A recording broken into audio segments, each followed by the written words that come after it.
Sir मैं निर्दोष हूं सर। मैंने किसी का खून नहीं किया सर। जानते हो ये क्या है?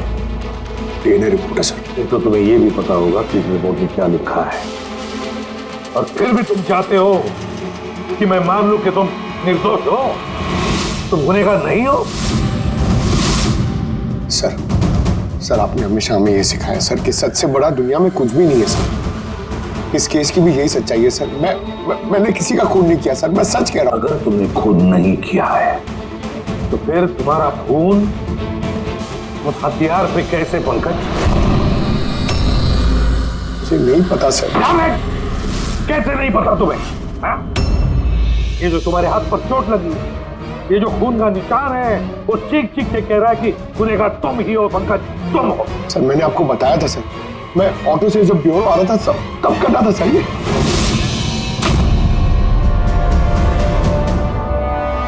सर ये भी हो सकता है कि कोई पंकज को फंसाने की कोशिश कर रहा हो। पंकज, इस आदमी ने तुम्हारा हाथ काटा था, शायद वही तुम्हारे खून का सैंपल लेके गया हो क्राइम सीन पे डालने के लिए। सर नहीं सर, सैंपल नहीं हो सकता उसके पास। उसने जैसे ही मेरा हाथ काटा था सर तो वो चला गया था और खून तुरंत नहीं आया था सर, थोड़ा टाइम लगा था। उसके पास मेरा सैंपल नहीं हो सकता सर। अगर तुम्हारा खून किसी ने नहीं दिया तो फिर तुम्हारा खून क्राइम सीन पर सिर्फ एक ही तरीके से जा सकता है पंकज, और वो भी तब जब तुम वहां खून करने गए थे तब। ये क्या बात हुई साहब? सर अगर पंकज को झूठ बोलना होता, हमें गुमराह ही करना होता तो ये बोल सकता था कि इसका सैंपल कोई लेके चला गया है, मगर इसने सच बोला। इसका सच कोई मायने नहीं रखता क्या सर? हाँ अभिजीत, सच बहुत मायने रखता है, लेकिन फिलहाल इस केस का सच यही है, इस खून का एक ही सस्पेक्ट है और वो है पंकज।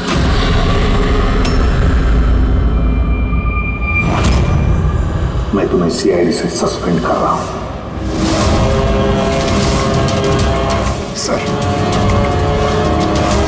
मेरा यकीन कीजिए सर, मैं सच कह रहा हूं।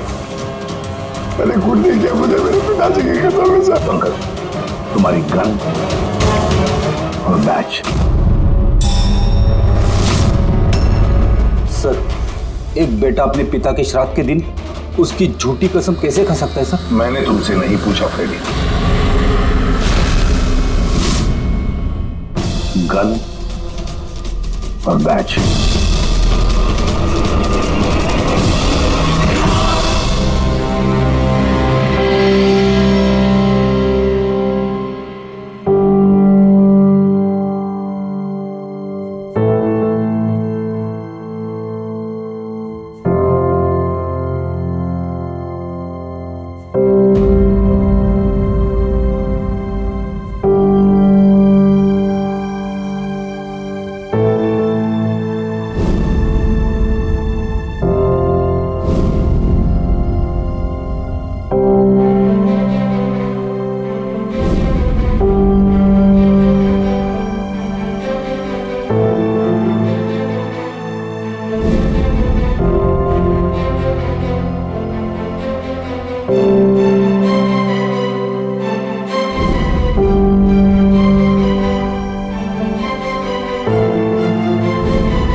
ये एकदम गलत हो रहा है। नो ऑफेंस सर, लेकिन आप हम सब पे ऐसे हमेशा शक नहीं कर सकते।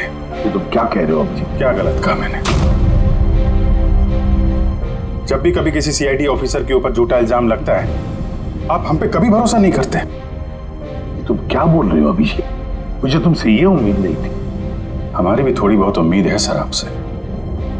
आपके एक इशारे पे जान देने को तैयार खड़े रहते हैं हम लोग। तो क्या इतनी सी उम्मीद रखना गलत है कि हमारे बुरे वक्त पे आप हमारा साथ देंगे, हम पे भरोसा रखेंगे? तो क्या मैं साथ नहीं दे रहा? सच जाने की कोशिश नहीं कर रहा हूं मैं? सच के इस सफर में आपने कई बार हमारे आत्मसम्मान को चोट पहुंचाई है सर, हमारे फर्ज, हमारी वफादारी पे शक करके। जब मुझ पे झूठे इल्जाम लगे थे, आपने मुझ पे भरोसा नहीं किया था। और जब तक अभिजीत निर्दोष साबित नहीं होता, उसे जेल में ही रहना होगा। जब दया पे झूठे इल्जाम लगे, आपने इस पे भी भरोसा नहीं किया। मगर शायद आप ही एक बात भूल गए, एक बार आप पे भी ऐसा झूठा इल्जाम लगा था।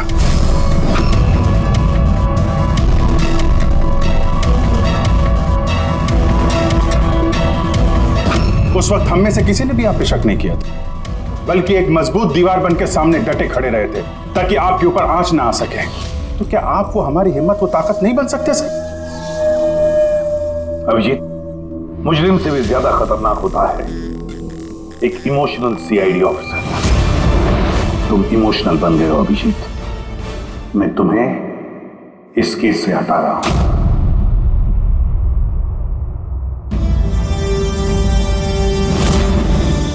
दया, पूर्वी, अब से पंकज की केस तुम दोनों इन्वेस्टिगेट करोगे, सिर्फ और सिर्फ तुम दोनों। ठीक है सर। अब आपको मुझ पे इतना भी भरोसा नहीं रहा कि मैं इस केस को न्यूट्रल तरीके से देख पाऊंगा भी या नहीं।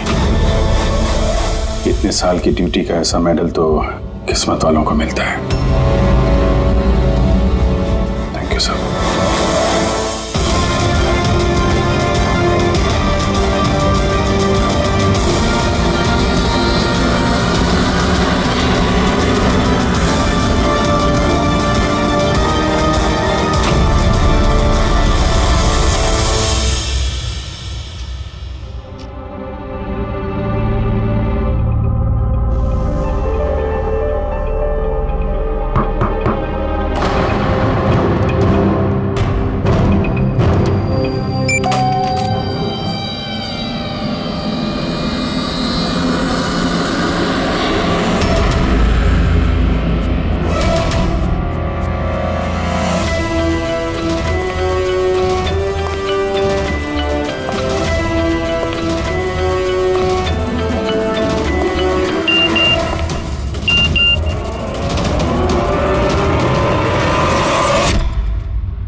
अपनी पीठ मेरी तरफ करके खड़े हो जाओ।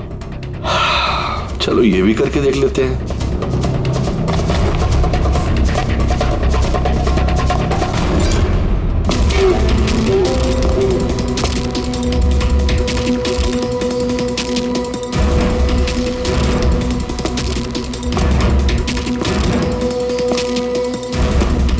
आप आ गए सर, मैं आप ही का इंतजार कर रहा था। आप देखिए वहां फाइल पड़ी है, उसमें पूरा फाइनेंशियल प्लान पड़ा हुआ है और मुझे पूरा यकीन है कि आपको बहुत पसंद आएगा।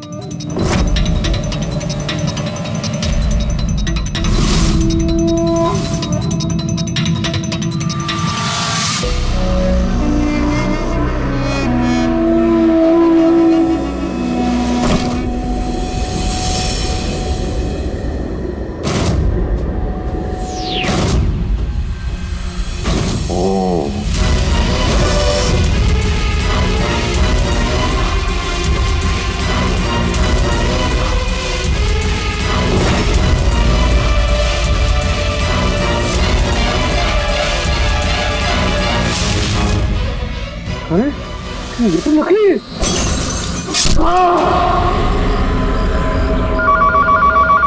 हेलो एसीपी प्रद्युमन है।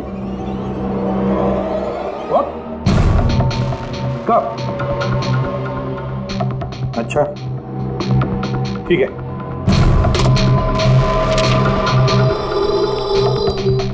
दया, अभिजीत, विक्रम विजय का खून हो गया। विक्रम विजय? वो हवाला कांड वाला सर? वही विक्रम विजय आज तक कानून से बच के भाग रहा था। आज उसका कत्ल हुआ उसके ही घर में। एक न एक दिन तो ये होना ही था सर, इतने सारे दुश्मन पाल रखे थे उसने।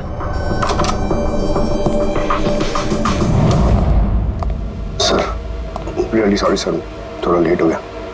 क्या बात है पंकज, कहाँ रह गए थे तुम? सर वो डैड का श्राद्ध था सर, आज मंदिर गया था सर पूजा करने। ठीक है, और ये हाथ में क्या हुआ?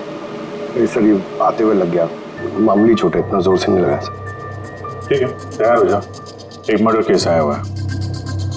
अब ये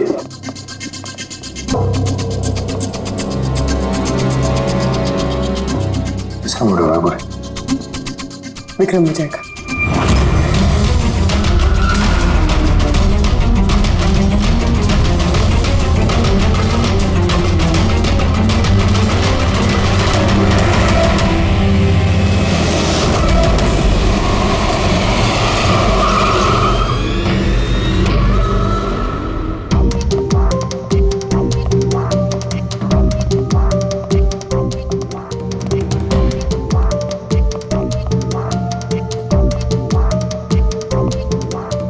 सीआईडी? जी हाँ सर, मैं गोपाल हूँ, विक्रम सर का मैनेजर।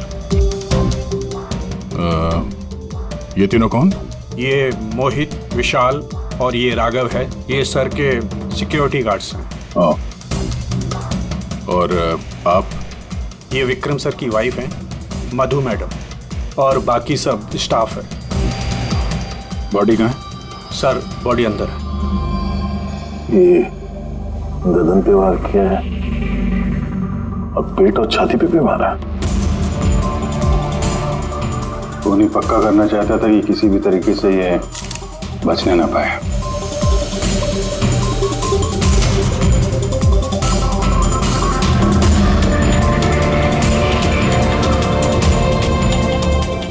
लगता है इससे हमला किया इस पे।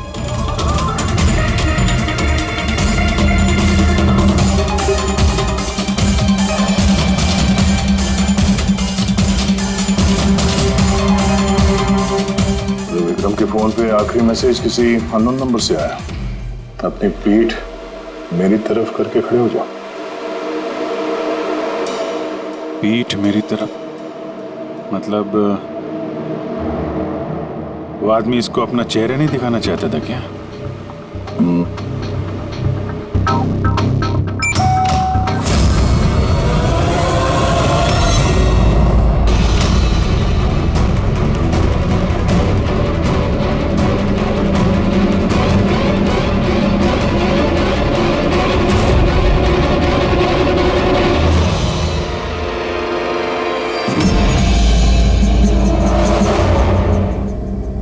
ये देखिए सर, फुलदान में से मुझे क्या मिला है?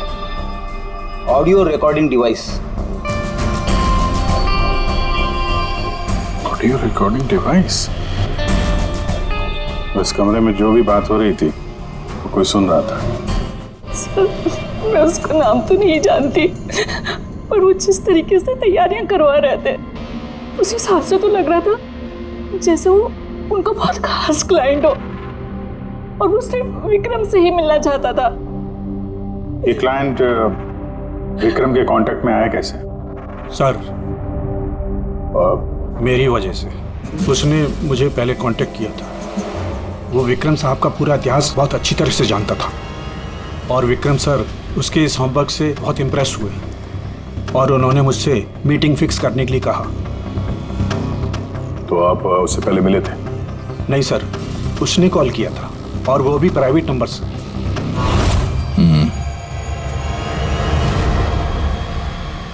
तो आप लोगों ने मीटिंग से पहले पूरी तैयारी कर ली थी? हाँ जी सर। उस कमरे को अच्छी तरह से चेक कर लिया था? हाँ। तो फिर ये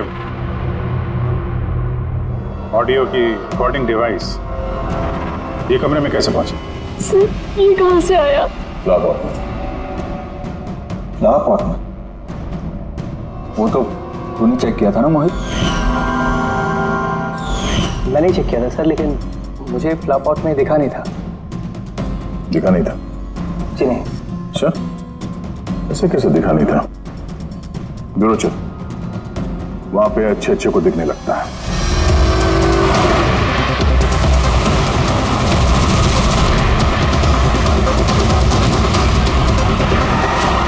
मोहित पे नजर रखना। गोली में चलाना। कैलाश सर? हाँ, कौन है ये? सीबीआई ऑफिसर है कैलाश जी।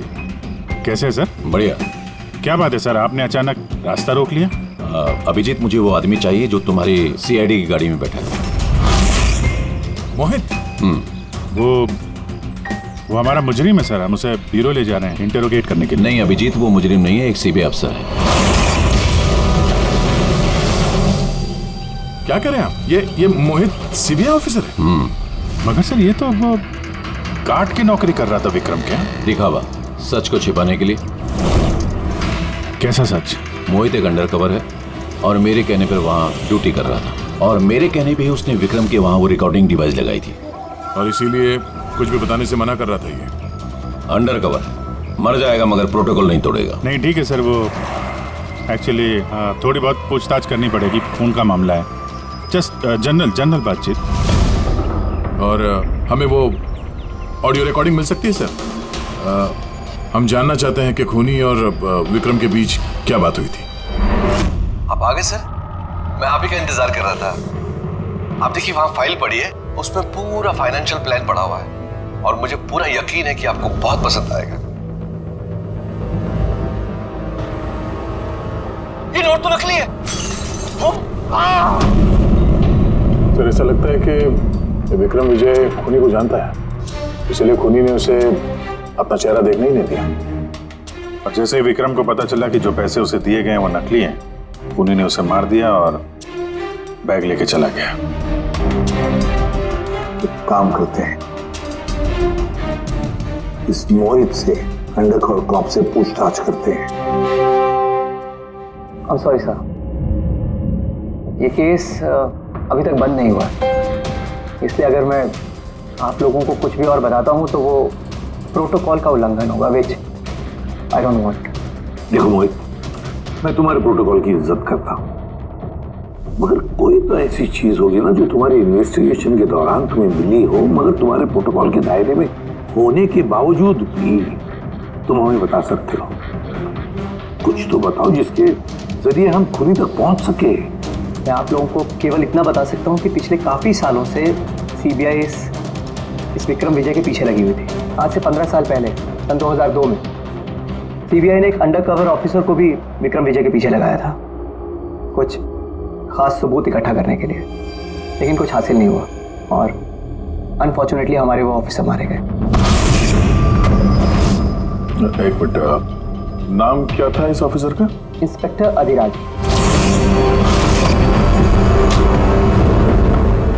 इंस्पेक्टर अधिराज।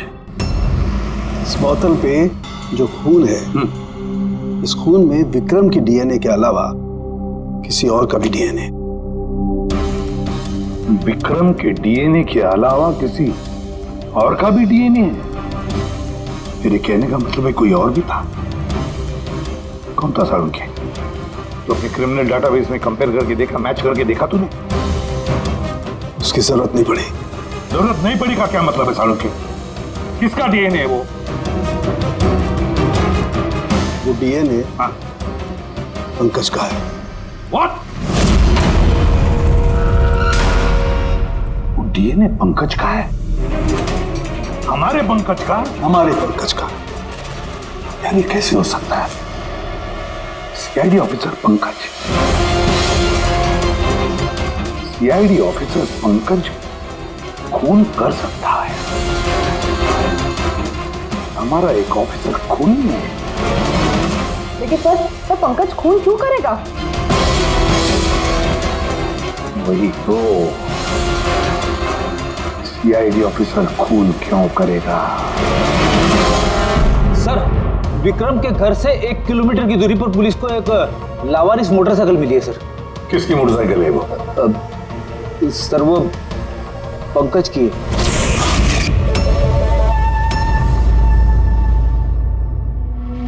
लगा मुझे। क्या मतलब? पंकज की बाइक पड़ी है वहां पे और आप लोगों को हैरानी नहीं हुई? विक्रम विजय जिसकी मौत हुई है आज, 15 साल पहले अधिराज जी पंकज के पिता एक अंडरकवर कॉप बॉडीगार्ड बन के विक्रम विजय के खिलाफ सबूत इकट्ठा कर रहे थे और उसी दौरान वो मारे भी गए। मतलब सर पंकज को ये लगता है कि उसके पिताजी की मौत के पीछे विक्रम विजय का हाथ था और इसीलिए उसने अपने पिताजी की मौत का बदला लेने के लिए।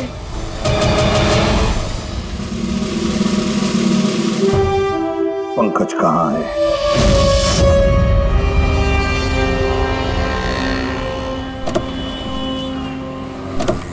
अरे सर आप लोग? यही सवाल तो हम भी तुमसे पूछने वाले थे। तुम यहाँ क्या कर रहे हो? तुम तो बीमार थे ना? अरे सर बाइक चोरी हो गई थी मेरी, ये सामने पुलिस स्टेशन में रिपोर्टर कराने आया था। ये देखिए। हमें पता है तुम्हारी बाइक कहाँ है। आप लोगों को कैसे पता सर? तुम्हारी बाइक विक्रम विजय के घर के पास मिली है। वही विक्रम विजय जो तुम्हारे पिता का खूनी है। जब ब्यूरो में एसीपी साहब ने बताया कि विक्रम विजय का खून हुआ है तो तुम्हें पता था ना कि वही विक्रम विजय है? हाँ सर। अरे तो ब्यूरो में क्यों नहीं बताया तुमने? तुम्हें बताना चाहिए था ना कि विक्रम विजय तुम्हारे पिता का खूनी है। सर डैड का श्राद्ध था सर, मंदिर से ब्यूरो आ रहा था, उनके बारे में सोच रहा था, ये न्यूज आ गई, एकदम हिल गया था सर, समझ में नहीं आ रहा था क्या करूं। और ये हाथ जो तुम्हारा कटा हुआ है एग्जैक्टली हुआ क्या था? सर ये तो जब मैं मंदिर से ऑटो पकड़ के आ रहा था।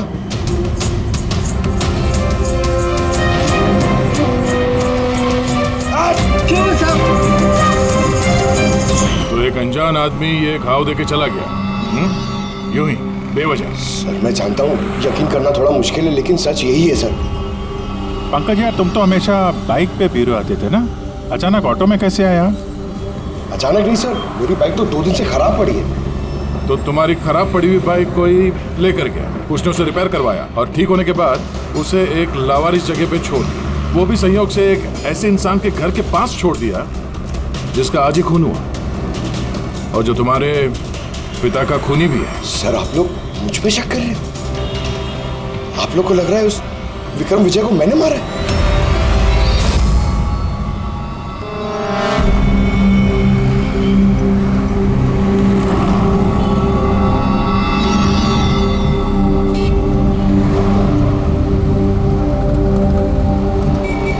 अगर ये पंकज अपने घर से विक्रम के घर पे गया होगा तो वो यहाँ इस जंक्शन से गुजरा होगा।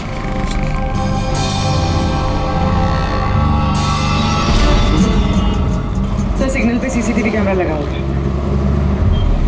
इस सीसीटीवी कैमरा के फुटेज से पता चल जाएगा कि पंकज यहाँ से गया था उस बाइक पे या कोई और था।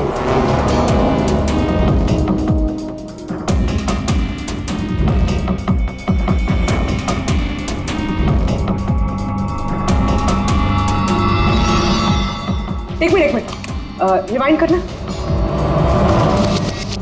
पॉज कर।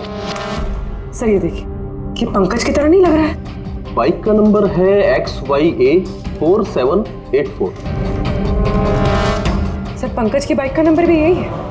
पूर्वी, ये पंकज इतनी लापरवाही तो नहीं कर सकता कि एक जुर्म करने के लिए जाते वक्त सड़क पे एक और जुर्म करे, सिग्नल तोड़ने का।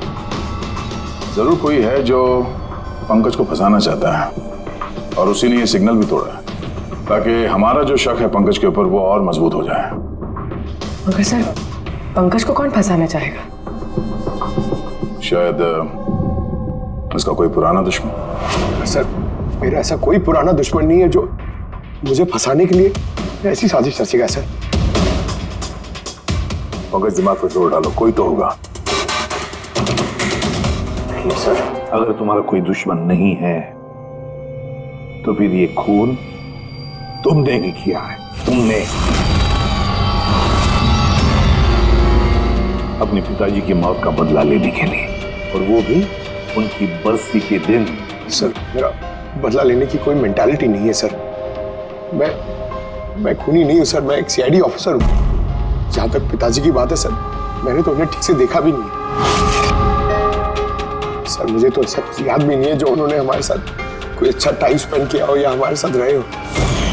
सर उन्हें तो फर्क भी नहीं पड़ता होगा कि उनका कोई बेटा है जिसे उनकी जरूरत भी है। Sir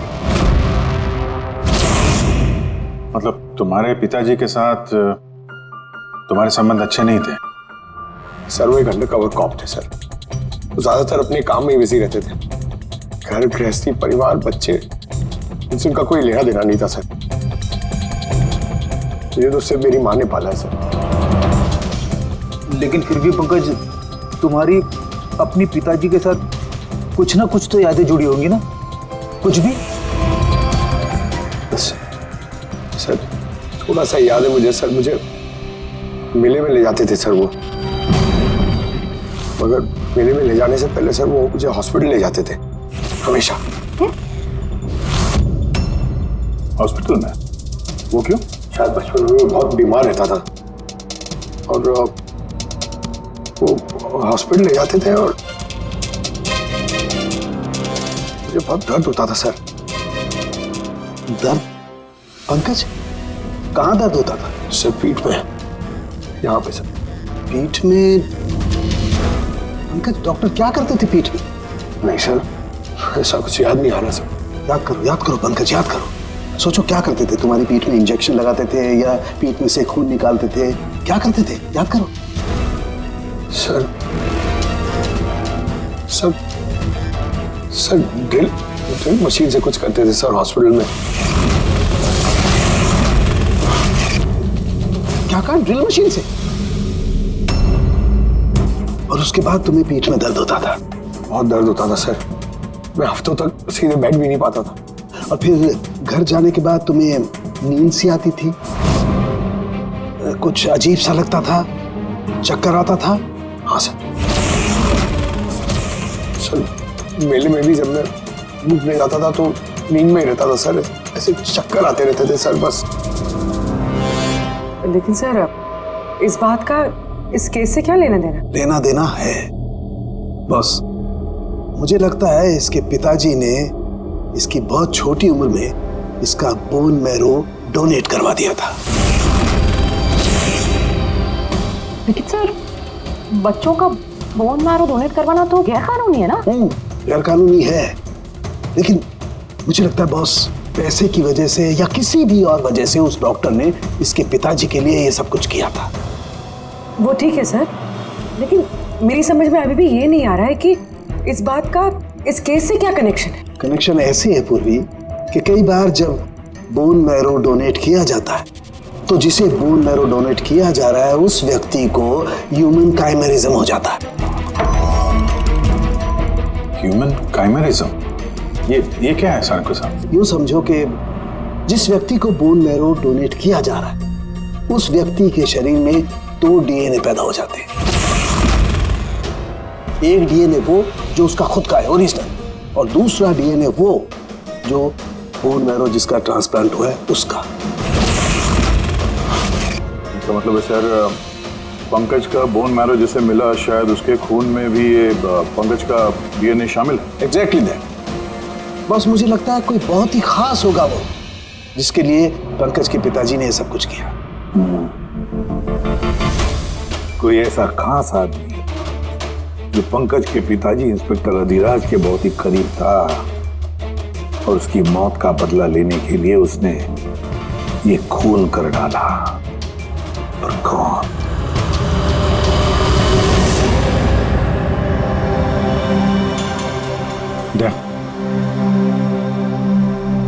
hi sir. Hello Abhijit. हाय दया, कैसे हो? गुड। सॉरी आपको यहाँ ऐसी जगह पे बुलाना पड़ा। अभिजीत, जो इन्फॉर्मेशन तुमको चाहिए थी वो ना तो सीआईडी ऑफिस में दी जा सकती थी और ना मेरे ऑफिस में। थैंक यू सर आपकी मदद के लिए। पंकज एक ईमानदार ऑफिसर है सर, और आपकी मदद से शायद हम उसकी बेगुनाही साबित कर पाए।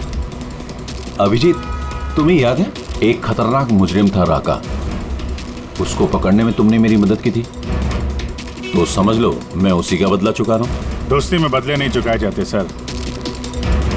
एक्चुअली हमें पंकज के पिता इंस्पेक्टर अधिराज जी के बारे में जानकारी चाहिए, जितनी भी आप दे सकें। आपने काम किया है ना इंस्पेक्टर अधिराज के साथ? हाँ दया, अधिराज बहुत ही ईमानदार अफसर था और बहादुर भी। मुझे तो ये कहने में गर्व होता है कि हमने एक साथ काम किया। सर एक्चुअली हमें ये पता करना था कि उनके अंडर कवर मिशन के दौरान उनके कभी किसी से कोई खास रिश्ते बने थे। आई मीन कोई नया परिवार, ऐसा कुछ।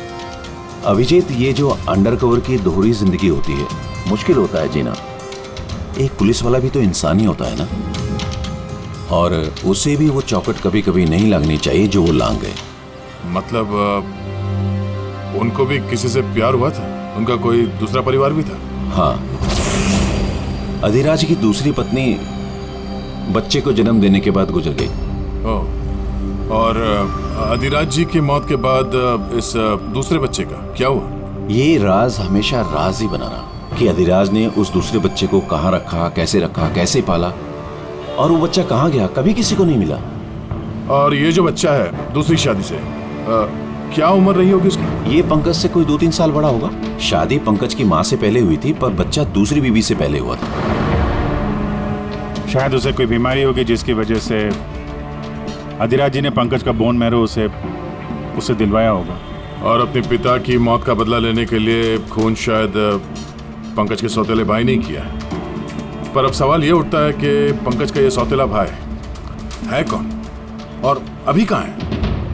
मुझे कुछ अंदाजा हो रहा है कि क्या हुआ होगा उसके साथ। कैलाश जी, हमें एक मदद और चाहिए। इस अंडर कवर मिशन के दौरान और कौन कौन लोग थे आपके साथ, उन सब की जानकारी चाहिए, और अधिराज जी की पूरी कुंडली भी। अभिजीत, ये जरा मुश्किल होगा। जानता हूँ सर, ये थोड़ा मुश्किल है, लेकिन किसी की बेगुनाही साबित करनी है, और आप यकीन रखिए ये सारी इंफॉर्मेशन हमारे बीच में रहेगी, बस। ओके। अरे यार, और कितना इंतजार करना पड़ेगा? ये लोग टाइम पे आते क्यों नहीं?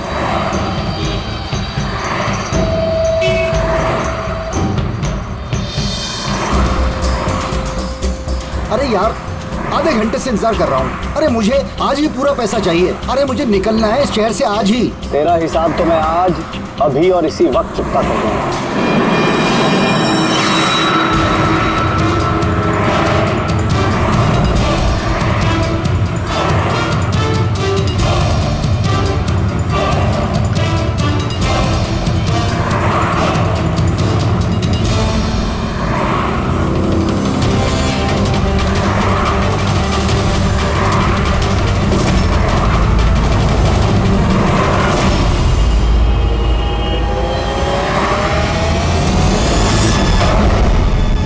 अकाउंट सीआईडी बंद करेगी। ये सर के सिक्योरिटी गार्ड्स हैं। नहीं अभिजीत, तो मुजरिम नहीं है, एक सीबीआई अफसर है।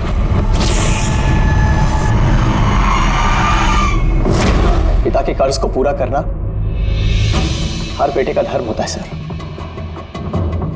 और जो बेटा ऐसा करता है वही अच्छा बेटा कहलाता है, और वो हूं मैं।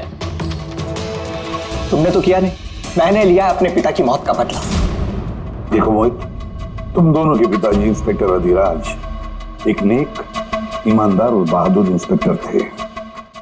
क्या लगता है तुम्हें, उन्हें तुम जैसे मुजरिम बेटे पर गर्व होगा या पंकज जैसे ईमानदार सीआईडी ऑफिसर पर? तो सच बात तो यह है कि पिताजी को हमेशा से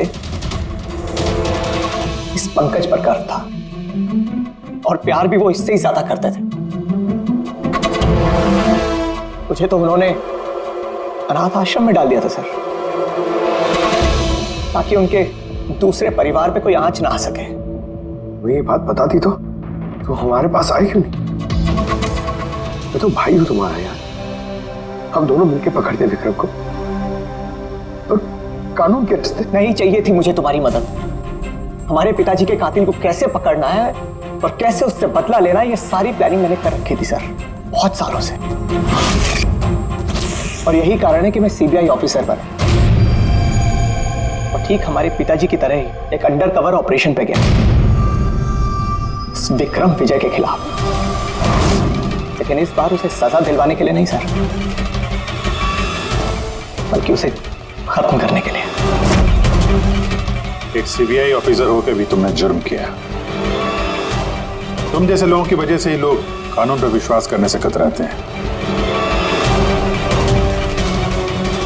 इस काम में केतन ने तुम्हारी मदद की थी ना?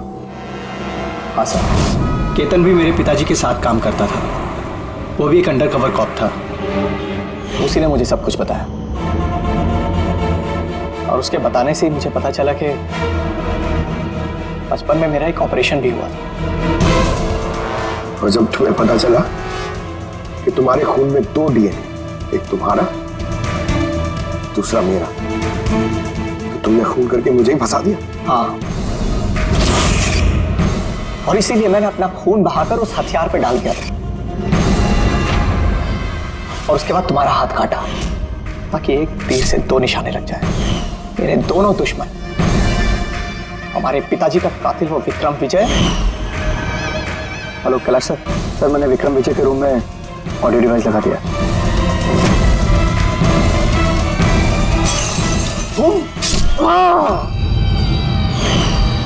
और तुमसे इतनी नफरत क्यों है तुम्हें भाई? क्यों ना करो तुमसे नफरत? आज तक सब कुछ तो तुम्हें मिला है। हमारे पिताजी का नाम, उनका प्यार, उनकी इज्जत, सब कुछ। और दुख की बात तो यह है कि ये सब कुछ मिलने के बाद भी तुम्हें इतना सा भी होश नहीं था कि हमारे पिताजी का कातिल है कौन। अगर आज मैं नहीं होता तो हम दोनों के पिताजी का कातिल आज भी जिंदा होता और खुला घूम रहा होता। और तुम्हें क्या मिला हुआ है? जेल? और खून करके तुम्हारे पिताजी को क्या मिला मरने के बाद? शर्मिंदगी? सर एक बात पूछ सकता हूं आपसे? आप लोग मुझ तक पहुंचे कैसे? क्योंकि मैंने कोई कसर नहीं छोड़ी थी सारे सबूत पंकज के खिलाफ करने में। मोहित, हम जानते थे कि पंकज ऐसा कभी नहीं करेगा। और रही बात तुम तक पहुंचने की, जब हमें 2 डीएनए के बारे में पता चला तो हमने तुम्हारे पिताजी इंस्पेक्टर रजिराज का बैकग्राउंड चेक किया। उसमें हमें पता चला कि उनका और भी एक बेटा है, तुम। और फिर बस हमने उस बेटे की पूरी कुंडली निकाली, मतलब तुम्हारी। और फिर सारा मामला समझ में आ गया। बहुत गलत किया तुमने मोहित, बहुत गलत किया। कानून तुम्हें कड़ी से कड़ी सजा देगा, शायद उम्र कैद या फांसी।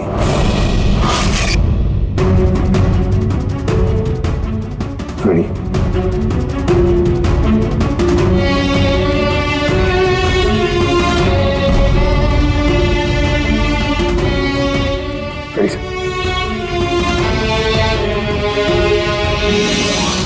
मैं जानता हूं तुम्हारे दिल में सिर्फ मेरे लिए कड़वाहट है, मगर मुझे पता ही नहीं था कि मेरा कोई एक भाई है।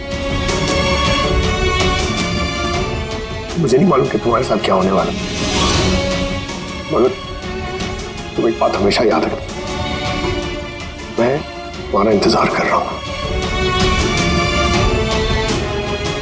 I'll wait for you.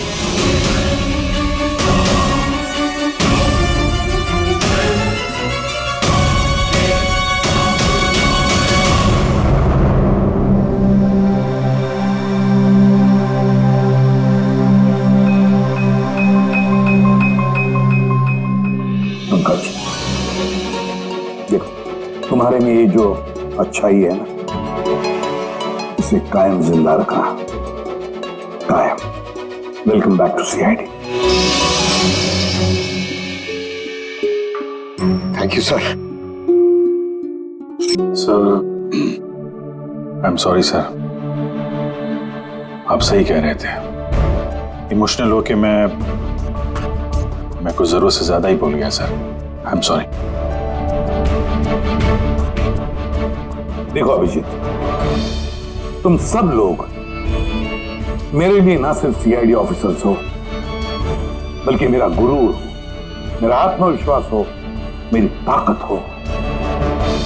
और एसीपी प्रद्युमन ने आज तक अपनी ताकत पर कभी शक नहीं किया और ना कभी करेगा। इम्तिहान की घड़ियां तो आती है और आती रहेंगी, मगर फर्ज की राह पर चलते वक्त अगर अपने बेटे पर भी गोली चलाना क्यों न पड़े, हाथ कांपने नहीं चाहिए।